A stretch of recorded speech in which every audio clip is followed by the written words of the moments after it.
pagkabaril kay Doc Benitez at ang kritikal na kondisyon ay doon pa lamang napagtanto ni Lynette na hindi niya kayang mabuhay na wala ang nobyo at bunsod na rin sa sundot ng konsensya ng pagtanggi ni Lynette sa marriage proposal ng nobyo ay nangako sa sarili si Lynette na ibigay na nito ang matamis na oo sa nobyo.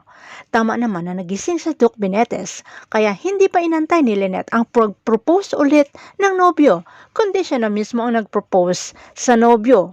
Agad, isang matamis na yes ang sagot ni Dr. Benitez. Gustong ipagtapat ni Doc Benitez ang sekreto niya kay Lynette na anak niya si Zoe. Pero gumawa ng paraan si Doc Lindon na hindi niya ito masabi kay Lynette at ang pagsasalita ng labis ay makakasama pa rin sa kalagayan. Tama naman na lumabas si Lynette para sabihin kay Annalyn na gising na ang magiging stepfather na si Doc Carlos ay nagkaroon ng pagkakataon si Doc Lindon Javier na magpasalamat sa pagligtas ni Doc Carlos sa buhay niya. Pwede namang hayaan na lamang mamamatay si Doc Javier at hindi na mabulgar ang sikreto, pero iniisip pa rin ni Doc Carlos na si Doc Javier na iligtas. Kaya nangako si Doc Javier na walang makakaalam ng sikreto ni Doc Carlos. Samantala napasugod sa East Ridge si Josa upang alamin ang kalagayan ng inaanak na nag-viral na naman dahil sa barilan. Gulat si Annalyn at labis ang tuwa na nakita ang ninang niya Josa at nakamove on na rin ito sa pagkamatay ng ninong ni Annalyn na si Cromwell.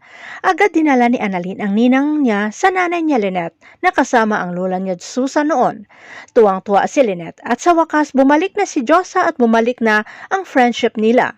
Pero lalong natuwa ang lahat nang inanunsyo ni Lynette ang pagpayag na pakasal siya sa kay Doc Carlos. Samantala, sinabi ni Lynette kay RJ na tingnan nito ang telepono at baka may maalala na tao na kasabwat ni Moira na pinaghinalaan ni Lynette na may balak na namang hindi maganda ang asawa ni RJ.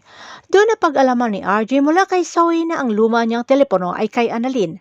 Agad pinuntahan ng doktor ang anak at tamang-tama na pupuntahan na nila nito ni Josa si Boggs, ang may-ari ng repair shop, para tubusin ang telepono. Pero mukha yatang may naisip na napakadaling paraan si Boggs na magkapera ng limpak-limpak na salapi sa pamamagitan ng ebidensya na hawak nito laban kay Moira. Hanggang kailan itatago ni Doc Benitez ang sikreto niya at hanggang kailan malayang-malaya si Moira sa krimen na ginawa niya, gayong hindi na naman mapasakamay kay Annalyn ang ebidensya. Abangan na lang natin ang susunod na episode dito sa Abot Kamay na Pangarap.